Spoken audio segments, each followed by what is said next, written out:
पता है यार, जिंदगी में ना तुम एक बार के लिए कुछ भी कर लेना, पर ये गलती से भी मत करना। हेलो एवरीवन, कैसे हो सारे? Welcome back to another amazing video. तो जैसा कि आप सब जानते हैं कि अपने इस चैनल की हर वीडियो में हम बात करते हैं लाइफ की किसी ना किसी एक बहुत ही रिलेटेबल और रेलेवेंट टॉपिक के बारे में। तो यार आज ना हम बात करते हैं एक ऐसे बॉन्ड, एक ऐसे कनेक्शन के बारे में जो कि 99.9% लोगों को सिर्फ और सिर्फ पेन ही देता है। जितने भी लोग उस बॉन्ड, उस कनेक्शन में आते हैं ना, वो मैक्सिमम को सिर्फ और सिर्फ इमोशनली, मेंटली और ना जाने कितनी तरह से सिर्फ डिस्ट्रॉय ही करता है। एंड आई गेस आप लोग अब तक समझ ही चुके होंगे कि हम आज बात कर रहे हैं सिचुएशनशिप के बारे में। सिचुएशनशिप्स ना आजकल बहुत कॉमन होती जा रही है, but trust me on this, जितने भी लोग कभी ना कभी सिचुएशनशिप में रहे हैं ना, आप उनसे बात करके देखो, उनसे उनका एक्सपीरियंस जानकर देखो, आपसे सिर्फ यही कहेंगे कि यार कभी गलती से भी ना किसी सिचुएशनशिप में मत आना। ये उनका अपना पर्सनल एक्सपीरियंस होता है। तो आज से कुछ साल पहले तक, मैं बहुत ज्यादा पुरानी बात भी नहीं कर रहा हूँ, सिर्फ कुछ साल पहले तक ना एक वक्त हुआ करता था जब रिलेशनशिप्स वर अ थिंग कि ठीक है, लोग बहुत क्लियर हुआ करते थे कि एक लड़का और लड़की आपस में मिले, दोनों ने एक दूसरे से बात की, दोनों को एक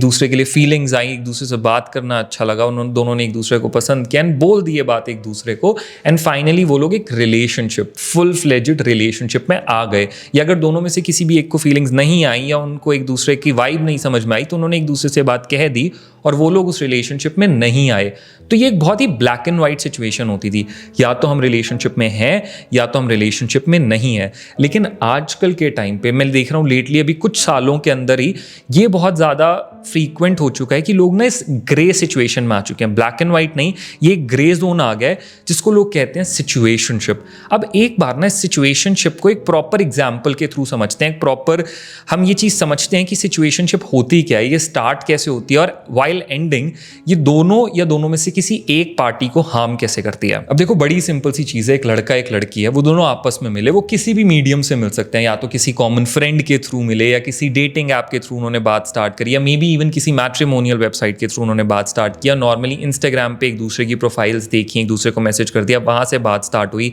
या दोनों सेम क्लास में हैं, सेम कॉलेज में हैं, सेम वर्क प्लेस में हैं, सेम ट्यूशन में, कुछ भी हो सकता है, मीडियम या मोड कुछ भी हो सकता है। दो लोग, एक लड़का और एक लड़की, एक दूसरे से मिले, उन्होंने एक दूसरे से बात स्टार्ट करी। वो बात ना हमेशा बहुत सटल वे में स्टार्ट होती है, हाय हेलो, वो कभी एक टेक्स्ट से स्टार्ट होती है कि हाय हाउ आर यू, फिर अगर वो लड़के ने किया तो लड़की रिस्पॉन्ड करती है I am fine how are you. Definitely दोनों एक दूसरे को या तो अब तक फिजिकली देख चुके होते हैं, एक दूसरे की फोटोज देख चुके होते हैं, एंड उन्हें वो अपीयरेंस समझ में आ रही होती है कहीं ना कहीं, तभी वो बात आगे लेकर जाते हैं। दोनों एक दूसरे से बात करने लगते हैं, आर यू सिंगल, तो दोनों कहते हैं येस वी आर सिंगल। तो एक ये भी चीज़ क्लियर होती है कि चलो सामने वाला किसी रिलेशनशिप में नहीं है, तो हम लोग बात करते हैं। उसके बाद ना पहले वो बात बड़ी नॉर्मली स्टार्ट होती है कुछ वक्त दिन का, लेकिन धीरे धीरे वो बढ़ने लगती है। वो दोनों एक दूसरे से बहुत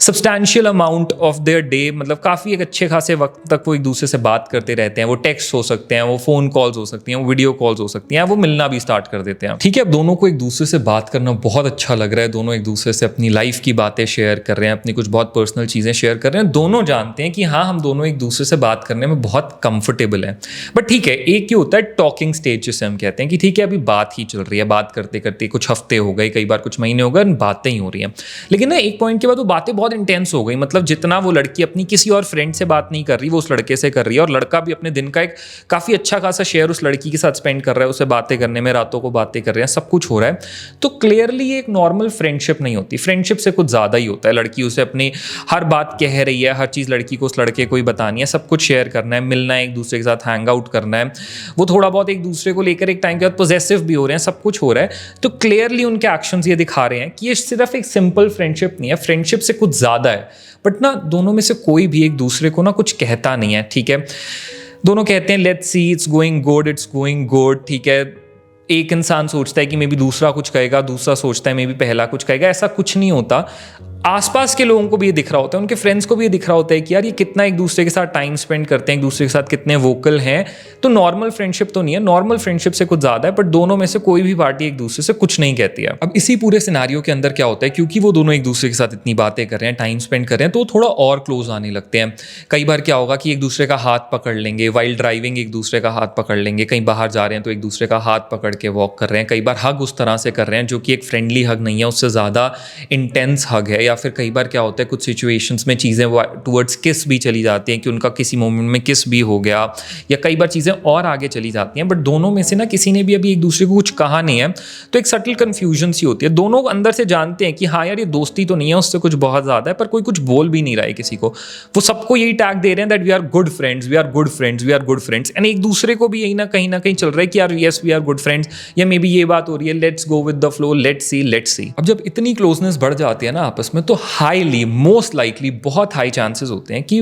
दोनों में से किसी एक पार्टी को ना फीलिंग्स आने लग जाती है, दोनों में से किसी एक को ना वो अटैचमेंट बहुत ज़्यादा बढ़ जाती है अंदर उनके अंदर, और वो ना अंदर से फीलिंग्स डेवलप करने लगते हैं। पर क्योंकि सामने वाले ने कभी ऐसा कुछ कहा ही नहीं, तो वो बोलते नहीं है, पर वो ना अंदर से पूरी तरह से फील करने लगते हैं वो चीज़ कि हाँ यार मुझे सामने वाले के लिए फीलिंग है, या I like this person a lot, and फिर वो अपने एफर्ट्स भी उसी तरह से लगाने लगते हैं। वो हर चीज़ वो करने लगते हैं जो शायद अपने पार्टनर के लिए ही करें, वो पूरे एफर्ट्स डालने लगते हैं, वो उस बॉन्ड को, उस कनेक्शन को उस तरह से देखने लगते हैं कि यार हाँ हम तो एक तरह के रिलेशनशिप में ही है। वो अंदर से फील करने लगते हैं, पर ये ऐसा कभी कहा नहीं गया है आउटराइटली। अब देखो यहाँ पे ना गलती सिर्फ एक क्या होती है कि वो ये अज्यूम कर लेते हैं, वो अपने अंदर ये अज्यूम कर लेते हैं कि मे बी मुझे ये जो फीलिंग्स हो रही हैं वो सामने वाले के अंदर भी है। मे बी चाहे हम एक दूसरे से क्लियरली कुछ कह नहीं रहे, चाहे एग्जैक्टली बोल नहीं रहे, पर जो मैं फील कर रहा हूँ या जो मैं फील कर रही हूँ सामने वाला भी वही फील कर रहा है। वो डायरेक्टली इनडायरेक्टली कुछ एक्सप्रेस करने की कोशिश करते हैं, सामने वाले से इतने क्लियर सिग्नल्स नहीं आते, पर वो शायद मान के ही चल लेते हैं कि यार सामने वाला भी वैसा ही फील करता है। लेकिन क्योंकि इस चीज के बारे में कभी कोई क्लियर डिस्कशन नहीं हुआ होता, कभी कोई ऐसी बातचीत नहीं होती, तो बहुत हाई चांसेस कई बार ना सामने वाले के अंदर वो फीलिंग्स नहीं आ रही होती, उसको ना बस अच्छा लग रहा होता है वक्त बिताना। हर इंसान को यार कंपैशन अच्छा लगता है, हर इंसान को ना अगर सामने वाला उन्हें बहुत अटेंशन दे रहा है, सामने वाला उनके लिए सब कुछ कर रहा है, एफर्ट्स लगा रहा है, तो हर इंसान को बहुत अच्छा लगेगा, बेसिक ह्यूमन नेचर है। तो ना दूसरी पार्टी को अच्छा लग रहा होता है वो वक्त बिताना, वो सब कुछ कर रहे होते हैं, पर उनके अंदर से वो फीलिंग्स नहीं होती, पर वो ये बात कहते भी नहीं है, पर उनको ऐसा लग रहा होता है कि हमारा कभी ऐसा कोई डिस्कशन नहीं हुआ है कमिटमेंट को लेकर या रिलेशनशिप को लेकर, तो हमारा तो रिलेशनशिप है ही नहीं। अब बस एग्जैक्टली इसी पॉइंट से सारी प्रॉब्लम स्टार्ट हो जाती है। अब समझो यार इस बात को, क्योंकि कभी कोई प्रॉपर कमिटमेंट नहीं थी, कोई ऐसा डिस्कशन नहीं था, कोई रिलेशनशिप वाली चीज नहीं थी, कोई प्रोमिसेस नहीं थे एक दूसरे के साथ, तो मोस्ट लाइकली जो दूसरी पार्टी होती है ना, जिसको अच्छा लग रहा है टाइम स्पेंड करना पर कोई फीलिंग्स नहीं है, वो इस बॉन्ड को, आप दोनों के इस कनेक्शन को ना उस लेवल पे, उस सीरियसनेस के साथ नहीं लेता। वो और लोगों के साथ बात भी कर रहा होगा, वो बाकी चीज़ों को भी अपनी प्रायोरिटी मान रहा होगा, सब कुछ कर रहा होगा, क्योंकि वो अंदर से जानता है कि ठीक है यार हमारा कनेक्शन तो बहुत अच्छा है, बट इस कनेक्शन का कोई नाम नहीं है, कोई कमिटमेंट्स नहीं है, तो I am a free bird, मैं जो चाहूँ वो कर सकता हूँ। और ऐसे लोगों के साथ ना most of the cases, most of the times क्या होता है कि जब तक तो इनका अपना मन है, जब तक ये खुद चाहते हैं, इनके पास और कुछ नहीं है, इनको आपके साथ टाइम स्पेंड करना अच्छा लग रहा है, तो ये अपने बेस्ट एफर्ट्स लगाएंगे, सब कुछ करेंगे, आपको क्लाउड 9 पे ले जाएंगे, हर चीज़ करेंगे। पर फिर जिस दिन इनकी लाइफ में कोई और आ गया या कोई और प्रायोरिटीज आ गई हैं, कह सकते हैं इनका अपना मन भर गया, उस दिन आप देखोगे, आप रियलाइज करोगे कि एकदम से सब चेंज होने लग जाएगा, उनके एफर्ट्स हटने लग जाएंगे, उनकी आपकी तरफ पे प्रायोरिटी हटने लग जाएगी, वो इतना बदल जाएंगे, आप ये सोचते रह जाओगे कि ये इंसान जो अब तक पूरा दिन मेरे साथ स्पेंड करता था, अपना एक एक मोमेंट मेरे साथ शेयर करता था, हम घंटों बातें करते थे, सब कुछ होता था, आज इस इंसान को अचानक से क्या हुआ, आज ये एकदम से इतना क्यों बदल गया। एंड 99% सिचुएशनशिप्स में यही होता है कि एक पॉइंट के बाद ना वो जो कॉन्वर्सेशन इतनी इंटेंस होती है वो अचानक से फेड होने लगती है। वो एक इंसान जो अब तक अपनी पूरी फीलिंग्स इन्वेस्ट कर चुका होता है, उसे फील होने लग जाता है, सामने वाले के लिए सब कुछ होने लग जाता है, वो तो अपने बेस्ट एफर्ट्स डाल रहा होता है, पर दूसरे इंसान की तरफ से ना धीरे धीरे चीज़ें कम होने लगती हैं। अब वो पहला इंसान जो है ना वो शिकायत करता है, थोड़ी बहुत बोलता है that why are you doing this, आप टाइम क्यों नहीं दे रहे हो, आप स्पेंड क्यों नहीं कर रहे हो, क्या हो गया है, why have you change so much. तब फिर सामने वाला क्या जवाब देता है कि यार इट्स ओके ना, मतलब डेफिनेटली हमारी फ्रेंडशिप थी, पर कोई रिलेशनशिप थोड़ी था, कोई कमिटमेंट थोड़ी थी, या ऐसा कुछ थोड़ी था, या maybe I am not feeling good now, या अब मेरी लाइफ के गोल्स अलग हैं, मुझे करियर पे फोकस करना है, या maybe I am feeling for someone else, या मेरे फैमिली के कुछ इश्यूज़ हैं, इसलिए ये बात आगे नहीं हो सकती। एंड हमारी तो कभी कोई कमिटमेंट नहीं थी, या हमारा ऐसा कभी कोई एक दूसरे के साथ कोई ऐसा फॉर श्योर रिलेशनशिप नहीं था, तो इसीलिए अब बस धीरे धीरे वो कॉन्वर्सेशन कम हो रही है मेरे एंड से। अब यहाँ पे वो जो पहला बंदा था, वो जो इंसान था जो अपना सब कुछ इन्वेस्ट करके बैठा था, उसे झटका लगता है कि ये क्या हो गया। वो अंदर से सोचने लगता है कि यार मैं तो ना जाने क्या सोच रही थी, या मैं तो ना जाने क्या सोच रहा था, एंड मैं तो अपने सब कुछ एफर्ट्स लगा रही थी, मैं अपना पूरा बेस्ट दे रहा था, मैं तो सब कुछ कर रहा था, ना अचानक आज ये इंसान मुझसे आके कह रहा है कि कोई कमिटमेंट तो कभी थी ही नहीं हमारे बीच, तो ऐसा कुछ था ही नहीं। ठीक है, जो था वो अच्छा था, मुझे बहुत अच्छा लग रहा था आपके साथ टाइम स्पेंड करके, बट अब ऐसा कुछ नहीं है।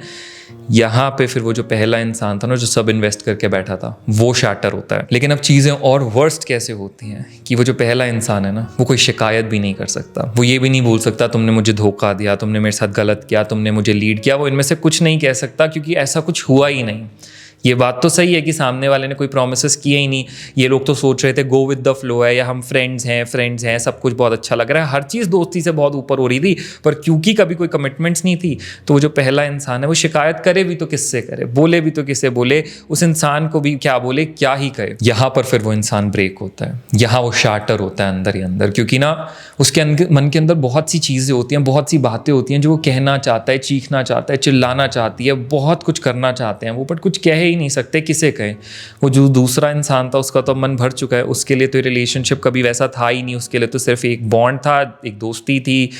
कुछ तो था, लेकिन कोई कमिटमेंट नहीं थी, कुछ नहीं थी, इसलिए वो जा चुका है, वो पूरी तरह से बदल चुका है। और हम वो पहला इंसान जो सब कुछ इन्वेस्ट करके बैठे हैं, किसी को क्या ही कहें, दोस्तों को कहते हैं तो उनसे भी सुनते हैं कि यार तुम्हारी गलती थी, तुमने इतना सब कुछ किया ही क्यों, जब सामने वाले ने कोई क्लैरिटी नहीं दी थी। फैमिली से भी नहीं कह सकते, उनसे भी सुनेंगे, हम किसी से कुछ नहीं कह सकते। और जब खुद से भी बात करते हैं लोग, तो लगता है कि हाँ यार गलती कहीं ना कहीं मेरी थी, पर गलती थी क्या यार, मैं उसके लिए फ़ील करने लगा, मैं उसके लिए फ़ील करने लगी, ये गलती थी। मैं उसके लिए इतने एफ़र्ट्स लगाने लगी, ये गलती थी। मैंने कुछ ज़्यादा ही इमोशंस में आके एक अपना ही ड्रीम वर्ल्ड बना लिया, ये मेरी गलती थी। आखिर मेरी गलती क्या थी सब में, आखिर मेरे साथ ये हुआ क्यों, सामने वाले ने मेरे साथ ऐसा किया क्यों, ऐसे लाखों सवाल फिर उस इंसान को हॉन्ट करने लगते हैं। तो बता यार, इस सब में आपकी कोई गलती नहीं थी, आप उसके लिए फ़ील करने लगे, आपकी गलती नहीं थी, क्योंकि जिस लेवल पे आप दोनों एक दूसरे से बातें कर रहे थे, जैसे टाइम स्पेंड कर रहे थे, जैसे हर चीज़ कर रहे थे, किसी को अंदर भी वो फीलिंग्स आ जाएंगी। तो वो जो फीलिंग्स आपके अंदर आई वो आपकी गलती नहीं थी, जो आप अपने एफर्ट्स उसके लिए लगाने लगे वो आपकी गलती नहीं थी। क्योंकि आपको तो यही लगता है ना कि जब आप किसी के लिए फ़ील करने लगो, या जब कोई ऐसा कनेक्शन हो, तो अपना बेस्ट दो, अपना हर चीज़ करो, अपने बेस्ट एफर्ट्स लगाओ, जो कि बिल्कुल सही बात है। तो जो आपने अपने एफर्ट्स लगाए वो भी आपकी गलती नहीं थी। आपने सामने वाले पे इतना ट्रस्ट कर लिया, आपने उस इंसान को अपना वर्ल्ड मान लिया, उस पर इतना भरोसा करने लगे, वो भी आपकी गलती नहीं थी। बिल्कुल यार, जब आप किसी के लिए फील कर रहे हो, किसी के लिए एफर्ट्स लगा रहे हो, तो आपको ट्रस्ट बिल्कुल करना चाहिए, तो वो ट्रस्ट भी आपकी गलती नहीं थी। गलती सिर्फ एक हो गई यार, इस सब में सिर्फ एक गलती हो गई कि आपने सही वक्त पे चीज़ों को रोक कर बात नहीं करी। जिस मोमेंट पे आपको ये लगने लगा ना कि हाँ अब मुझे इस इंसान के लिए बहुत फीलिंग आने लगी है, ये जो हम इतना वक्त बिता रहे हैं, दोस्ती नहीं है, उससे कुछ बहुत ज़्यादा है, हम दोनों बहुत अटैच हो रहे हैं, एटलीस्ट मैं बहुत अटैच हो रहा हूँ, मैं बहुत अटैच हो रही हूँ, उस वक्त पे आपने उस इंसान को बिठा कर ना उससे बात नहीं करी, आपने उससे कोई कमिटमेंट नहीं मांगी, आपने उससे क्लियरली ये नहीं कह दिया कि यार yes I feel for you, yes I enjoy this connection, मुझे इस कनेक्शन को, हमारे इस बॉन्ड को पूरी ज़िंदगी संभाल के रखना है, पूरी ज़िंदगी इस चीज़ को आगे लेकर जाना है। आपने उससे ये नहीं कहा कि अगर आप भी सेम फील करते हो तो प्लीज़ मुझे एक कमिटमेंट दो, प्लीज़ मुझे एक क्लैरिटी दो। और ये बात ना करने के भी मैं बिल्कुल मानता हूँ, बहुत रीजंस हो सकते हैं आपके पास। हो सकता है आपको डर लग रहा हो कि यार सामने वाला पता नहीं क्या कहेगा, हो सकता है आप ये घबरा रहे हो कि कहीं सामने वाले ने मना कर दिया तो मेरे को बहुत हर्ट हो जाएगा, या सामने वाले को कैसा लगेगा, या आप चाहते हो पहले वो बोले।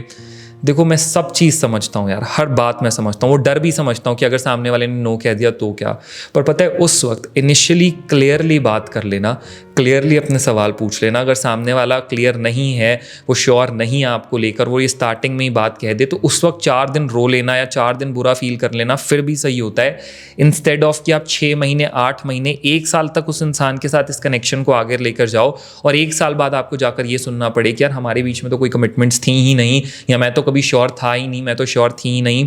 और फिर जितना आप ज़्यादा शैटर होगे ना इमोशनली, सबसे ज़्यादा जो आप इमोशनली उस वक्त शैटर होगे, जो आपका ट्रस्ट टूटेगा, आपका दिल टूटेगा, उससे बहुत बेटर है कि यार इनिशियली अगर आपको दिख रहा है ना कि सामने वाला कमिटमेंट नहीं दे रहा है, वो श्योर नहीं है, तो 4 दिन अपना दिल तोड़ लो, कंपेयर टू कि बाद में जितना आप ज़्यादा ब्रेक होगे ना, वो बहुत ज़्यादा वर्स्ट होने वाला है। बिलीव मी गाइस, प्यार बुरी चीज़ बिल्कुल नहीं है, रिलेशनशिप्स भी बिल्कुल बुरी चीज़ नहीं है। बहुत ब्यूटीफुल फीलिंग होती है एक रिलेशनशिप में आना है सामने वाले के साथ जो आपसे प्यार करता हो, जिससे आप प्यार करते हो। वो कमिटमेंट एक बहुत ब्यूटीफुल चीज़ होती है कि हाँ हम दोनों सिर्फ एक दूसरे के लिए कमिटेड हैं, डेडिकेटेड हैं। पर ये जो सिचुएशनशिप्स का ट्रेंड आ गया ना,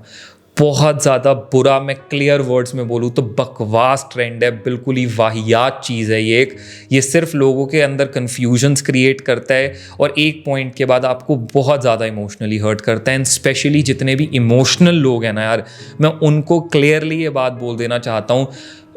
एज अ बिग ब्रदर मान के कहो, एज अ दोस्त मान के सुन लो, एज अ बिग ब्रदर मान के सुन लो, कुछ भी मान के सुनो, बट सिचुएशनशिप से दूर रहना, क्योंकि इमोशनल लोगों की एक ही आदत होती है। Me being a very emotional person, I know emotional लोगों की बहुत बड़ी ये हैबिट होती है कि वो जब किसी से अटैच होते हैं ना तो पूरा खुद को इन्वेस्ट कर देते हैं, अपनी सब कुछ लगा देते हैं सामने वाले की तरफ पे, और बाद में जब उन्हें समझ में आता है ना कि यार ऐसा तो कुछ था ही नहीं है, सामने वाला बदल गया या वो मेरे लिए वो सब फील ही नहीं करता है, वो इमोशनल इंसान टूट जाता है यार। प्रैक्टिकल लोगों के लिए इतनी बड़ी प्रॉब्लम नहीं होती। देखो मैं क्लियरली बोल रहा हूँ, जो प्रैक्टिकल लोग होते हैं ना वो हमेशा बहुत कैलकुलेटिवली मूव करते हैं, वो हर मूव बहुत कैलकुलेटिवली लेकर चलते हैं, अपना हर एफर्ट बहुत कैलकुलेटिवली इन्वेस्ट करते हैं, और एक पॉइंट पर अगर उनको लगता है ना कि नहीं सामने वाला इंटरेस्टेड नहीं है तो खुद को समझा देते हैं कि छोड़ो यार ये मेरे लिए सही था ही नहीं, एंड नहीं ठीक है गया तो गया, रात गई बात गई। प्रैक्टिकल लोग इस चीज़ से बाहर आ जाते हैं, इमोशनल लोग फंस जाते हैं। पता है वो ना अपनी ओवर थिंकिंग में ही रह जाते हैं, अपने आप से सवाल पूछते रहते हैं कि आखिर मेरे साथ ऐसा क्यों हुआ, मेरे साथ ये चीज़ क्यों हुई, आखिर मेरे साथ ही क्यों, वाई मी, मैंने इतना गलत किया। फिर वो प्यार से एक पॉइंट पे डरने लगते हैं, कनेक्शन से नफरत करने लगते हैं। प्लीज़ यार जितने भी इमोशनल लोग मुझे सुन रहे हैं ना, कुछ भी करो, पता है बेटर है, मैं कहता हूँ सिंगल रह लो, कोई फ़र्क नहीं पड़ता। अभी तक सिंगल थे, 6 महीने, साल, 1.5 साल और सिंगल रह लो, पर सिर्फ उसी इंसान के क्लोज जाओ, उसी इंसान के साथ कनेक्शन बिल्ड करो जहाँ पे आपको एक सर्टेनिटी दिख रही है, आपको दिख रहा है सामने वाला भी आपके लिए श्योर है, वो भी उस कमिटमेंट के लिए लुकआउट कर रहा है, उसका भी इंटेंट क्लियर है, सामने वाला कंफ्यूज नहीं है। सिर्फ ऐसे इंसान को ही अपना टाइम दो। जितने भी इमोशनल लोग मुझे आज सुन रहे हैं, please guys, situationship is not for you, and I would say situationship is for nobody. It's just a shitty thing जिसमें कभी एंटर नहीं करना चाहिए। 99.9% लोग जो इसमें एंटर करते हैं ना, वो उनमें से कोई एक तो अपना दिल तोड़वा कर ही निकलता है, और पता है फिर ना वो ये बोल भी नहीं पाते हैं कि हमारा दिल क्यों टूटा है, क्योंकि रिलेशनशिप तो कभी था ही नहीं यार, बस एक अजीब सी सिचुएशनशिप थी, उसी में मतलब फंस गए ना, उससे मूव ऑन भी क्या करें, किसी को क्या बोलें, बहुत डर्टी सिचुएशन हो जाती है। इसलिए सिचुएशनशिप से प्लीज़ दूर रहना, कोसों दूर रहना। सो आई रियली होप कि आज की इस वीडियो से आप लोग समझ पाए होंगे जो चीज़ मैं आप लोगों को समझाना चाह रहा था। प्लीज़ इस चीज़ को समझो। बाकी आई रियली वांट कि आप लोग नीचे आज कमेंट सेक्शन में बताओ कि आपका क्या व्यू है सिचुएशनशिप्स को लेकर। जितने भी लोग इसको देख रहे हैं वीडियो को, प्लीज़ मुझे नीचे कॉमेंट्स में बताओ कि सिचुएशनशिप्स को लेकर आपका क्या ओपिनियन है। Are they good, are they bad? अगर आपके कोई पर्सनल एक्सपीरियंसेस भी हैं, प्लीज़ नीचे शेयर करो कॉमेंट्स में। आप बताओ आपका क्या टेक है इस पर, और कैसी लगी आपको आज की वीडियो, कैसा लगा आपको आज का ये टॉपिक जो हमने कवर किया, वो भी मुझे कमेंट्स में ज़रूर बताओ। और जितने भी लोग हमारे इस चैनल पे अभी नए हैं, जल्दी से चैनल को सब्सक्राइब कर लो, ताकि आगे आने वाले ऐसे किसी भी सिमिलर टॉपिक को या किसी भी बहुत रिलेटेबल एंड रेलेवेंट टॉपिक को आप मिस ना करो। बहुत सारी और ऐसी अमेजिंग वीडियोस अभी आगे आनी है, तो जल्दी से चैनल को सब्सक्राइब कर लो जिसने भी नहीं किया है। अगर आपको आज की वीडियो अच्छी लगी तो प्लीज़ वीडियो को लाइक ज़रूर करना। जल्दी ही मिलते हैं एक और नई अमेजिंग और बहुत ही रिलेटेबल वीडियो, एक बहुत ही रिलेटेबल टॉपिक के साथ। Thank you so much for watching guys, love you all.